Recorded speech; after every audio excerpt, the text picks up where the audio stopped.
Hi everyone, this is Paul Lange from Disciplined Trading Strategies with this week's Trade of the Week video. This is the week ending 11/17 of 2019. This is for the stock Csco, good old Cisco. It happened on Friday the 15th.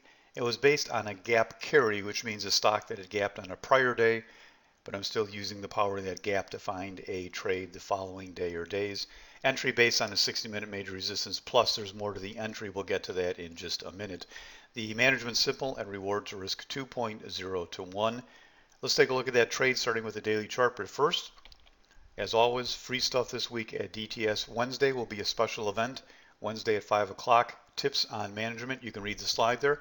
You'll also get more information in your email following soon, and also an invite on the day of the event if you are a DTS member. If you're getting this in your weekly market summary, you are a DTS member, you don't have to worry.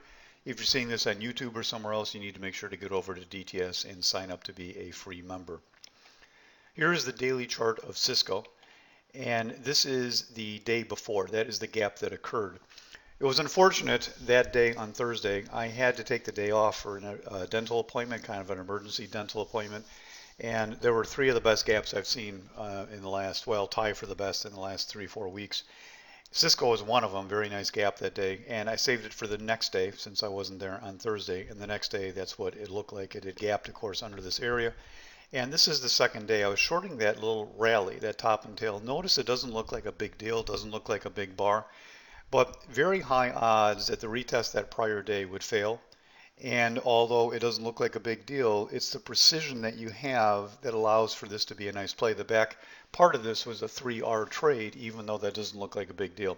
High odds, high precision, what you should look for in your trading, not the big, wide, sloppy home runs that don't often work.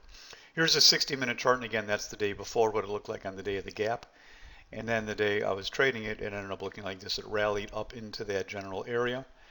Keep in mind the big misconception about resistance. The top of that tail on the day of the gap, that in itself is not necessarily resistance. It's just a spot on the chart. There's no reason necessarily other than self-fulfilling prophecy that that would be the area. Typically, either the selling is going to come on the way up to that area, or in some cases, the selling will come after you break that area. So there's a lot of misperception about support and resistance areas and how they work. So that's the general look of the chart, what it looked like running up that morning. Here's a little better look on the 5-minute chart. Because the area was imprecise and because it ran up there hard the first 5 minutes, I did not short that opening candle. Sometimes I would do that. If that would have broke that prior high, I would have. Instead, I waited to see an intraday resistance area set up as well. And that's why I ended up shorting that area right in there under 45.39 stop. In this case, went snug to the high of that area at 45.56.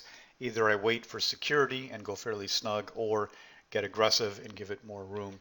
The initial drop took a cheap target down to there, and the reason for that was because this was a little bit conflicted. In one sense, we had a very bearish gap.